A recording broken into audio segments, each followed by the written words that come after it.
जय हिंद दोस्तों, देखते हैं आज हम लोग केमिस्ट्री का एक टॉपिक इंपॉर्टेंट टॉपिक होता है जल।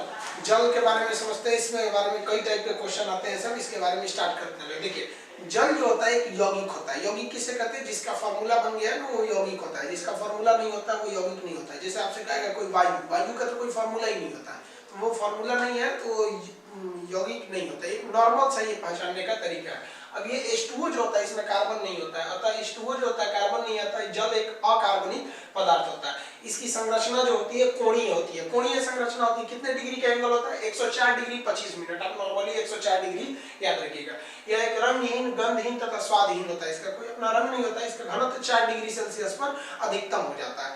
ये 18 इसका अणुभार होता है। जब ये हम अणुभार की तुलना भारी जल से करेंगे, इसका अणुभार जो हो जाता है वो 20 हो जाता है। जल के प्रकार की बात करिए, ये इंपॉर्टेंट होता है। जल के प्रकार, जल 4 प्रकार के होते हैं। आसुत जल जिसे हम डिस्टिल वाटर कहते हैं, मृदु जल जिसको सॉफ्ट वाटर कहते हैं, कठोर जल जिसको हार्ड वाटर कहेंगे, और भारी जल जिसको हम लोग हैवी वाटर कहते हैं। कठोर जल 2 प्रकार का होता है, अस्थायी और अस्थायी कठोरता।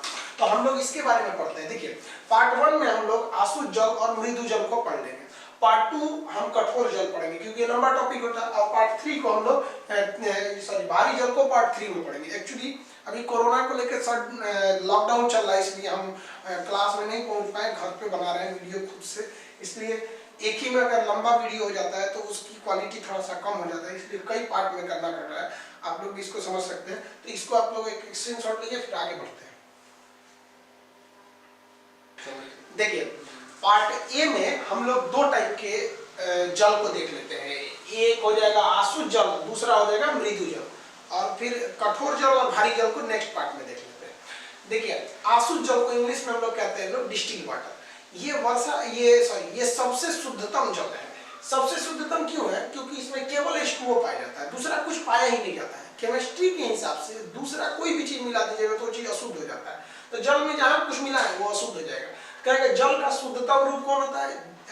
तो आसुत जल। इसका फॉर्मूला क्या होगा? H2O। इसमें दूसरा कुछ अच्छा नहीं मिला नहीं होता है, अतः ये 0 ppm होता है। मतलब इसमें 0 ppm का मतलब होता है 0 पार्टिकल पर मिलियन। 1 मिलियन कण में इसमें दूसरा कोई भी पार्टिकल नहीं मिला रहता है। ये कैसे बनाया जाता है? तो आसवन विधि द्वारा बनाया जाता है। आसवन विधि क्या चीज होती है? तो देखिए, जैसे यहाँ हम ले लिए एक अशुद्ध जल, इस बीकर इस फ्रैक्शन में ले लिए एक अशुद्ध जल, इसको बर्नर से गर्म करेंगे। जब गर्म करेंगे तो इसमें मान लिया अशुद्धि है, मान लीजिए इसमें धूल कण है, नमक है, कुछ इसमें मिला दिए, तो इसमें क्या आ गई है? सब अशुद्धियां आ गई है सब।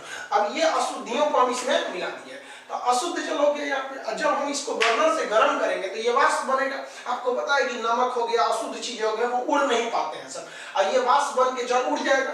और जब ये वाष्प बन के जाएगा इधर से, तो इस नली में हम ये कंडेंसर लगा दिए। कंडेंसर उसको कहते हैं जो ठंडा कर देता है। आपका ये ठंडा कैसे करेगा? सबसे देसी कंडेंसर क्या होता है?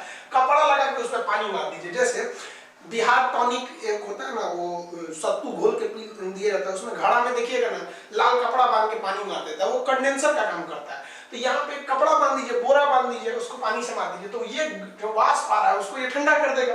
अब वही वाष्प इधर टपक के इस वाले बर्तन में इकट्ठा हो जाएगा। तो ये जो जल मिलेगा ये शुद्धतम जल मिलेगा। इसी जल को हम क्या कहते हैं? आसुत जल। और ये जल कैसा हो जाएगा? एकदम शुद्धतम। तो ये आसुत जल है, ये क्या हो गया? शुद्धतम। तो आसुत जल प्राप्त करने की विधि को हम लोग क्या कहते हैं? आसवन विधि। ये टोटल विधि क्या कहलाएगी? आसवन विधि, डिस्टिलेशन प्रोसेस। तो ये आसवन विधि द्वारा इसको प्राप्त किया जा सकता है, आसुत जल को। अब आसुत जल के प्रयोग क्या क्या होते हैं? तो सबसे पहला इसके प्रयोग को समझते हैं, बैटरी में डाला जाता है। आप देखते होंगे बैटरी में पानी डालता है, बैटरी का पानी। कुछ लोग उस बैटरी के पानी से ऐसे डरते हैं जैसे तेजाब है। ऐसा नहीं होता है। वो बैटरी के पानी H2SO4 नहीं है। H2SO4 तो बैटरी में रहता है, उसमें जो पानी डाला जाता है वो आसुत जल होता है ना, शुद्ध जल होता है। उसको पी लीजिएगा तो कोई दिक्कत नहीं, मरिएगा नहीं। लेकिन कई लोग डरते हैं कि नहीं ये तेजाब, वो तेजाब नहीं होता, वो बैटरी का पानी होता है।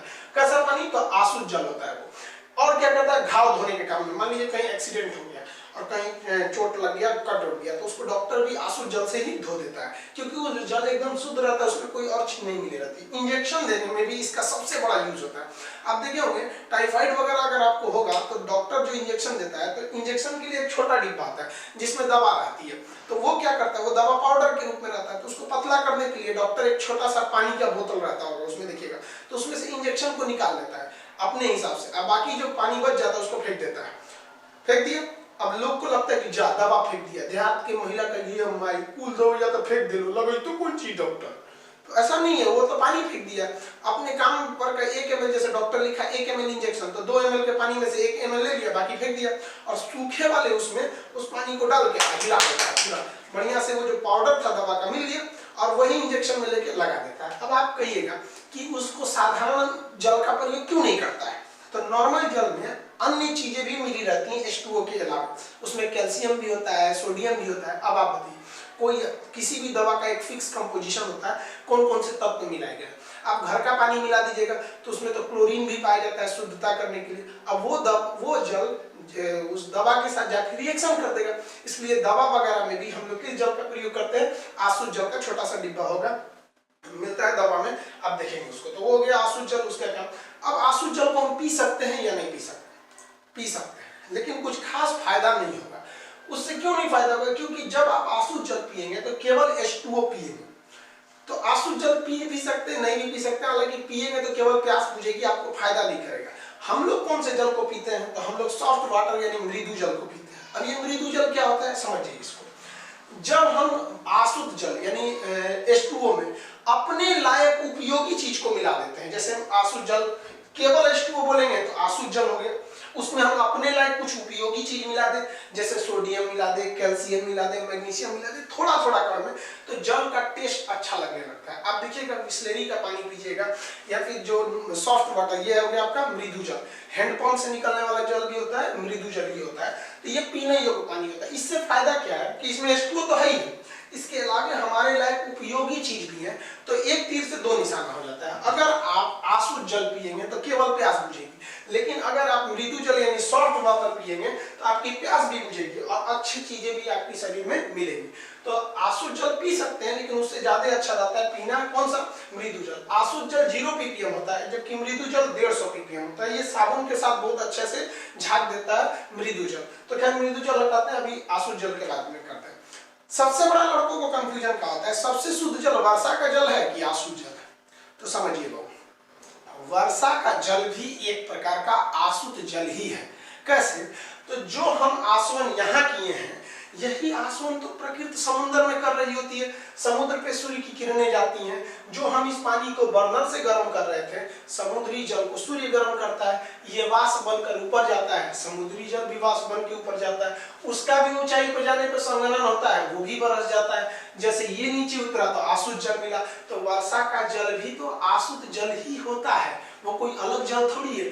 लेकिन आप बताइए, जब वर्षा होती है तो क्या हमारा वायुमंडल साफ है, नहीं है।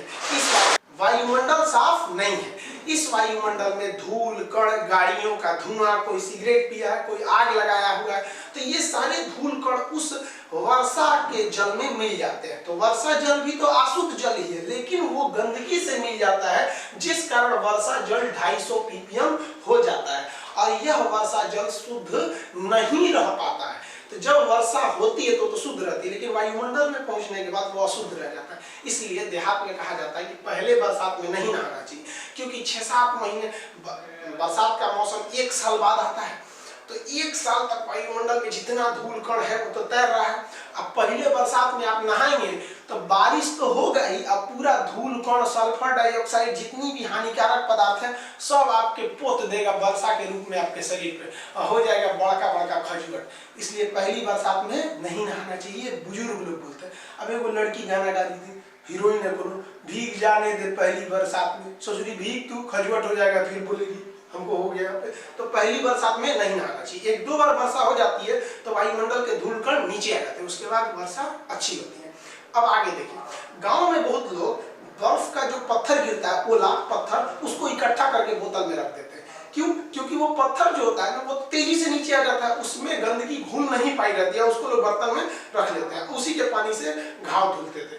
तो आसुत जल और वर्षा जल में अंतर समझ में, इसी प्रोसेस को बड़ा कर दीजिएगा तो वही वर्षा कहलाता है आसवन विधि से। तो ये आसुत जल हो गया और मृदु जल हो गया। आसुत जल में हमारे लायक उपयोगी चीजों को मिला देना क्या कहलाता है, मृदु जल। हैंडपंप से या ये सब जो चीजें होती हैं, वो जो हम लोग पीते हैं पानी, वो मृदु जल होता है। आसुत जल पीने योग्य नुकसान नहीं करेगा, लेकिन पीने के लिए हमें सॉफ्ट वाटर का ही प्रयोग करना चाहिए। ये सॉफ्ट वाटर साबुन के साथ बहुत अच्छे से झाग देता है। ये चीज हम लोग समझेंगे कठोर जल में और साबुन नाम के चैप्टर में। अभी ये जल का पार्ट 1 हो गया। आपको मृदु जल आप समझ गए। आसु जल में उपयोगी चीज को मिला दीजिएगा तो हो जाता है आपका कौन सा चीज, आसु जल बन गया आपका मृदु जल। तो ये जल का पार्ट 1 हो गया। अब पार्ट बी में हम आपको बताते हैं कठोर जल क्या होता है, यानी सेकेंड पार्ट में, और थर्ड पार्ट में आपको बताएंगे कि भारी जल क्या होता है। फिर तीनों चारों जल की तुलना कर लेते हैं। तो वर्षा का जल सबसे शुद्धतम जल नहीं होता है। आप वर्षा भी देखिएगा तो 7 प्रकार की वर्षा होगी। कैसे कैसे कौन सी वर्षा, तो एक अम्लीय वर्षा हो जाती है, एक रक्त वर्षा होती है, एक लाल वर्षा होती है, एक कृत्रिम वर्षा होती है, संवहनी वर्षा होती है, चक्रवाती वर्षा होती है, मानसूनी या पर्वतीय वर्षा होती है। तो ये ज्योग्राफी में ये सब वर्षा के बारे में पढ़ेंगे। अभी ये पार्ट 1 है। अब पार्ट बी में हम देखते हैं इसके आगे का कठोर जल। तब तक आप इसका एक स्क्रीनशॉट ले लीजिए।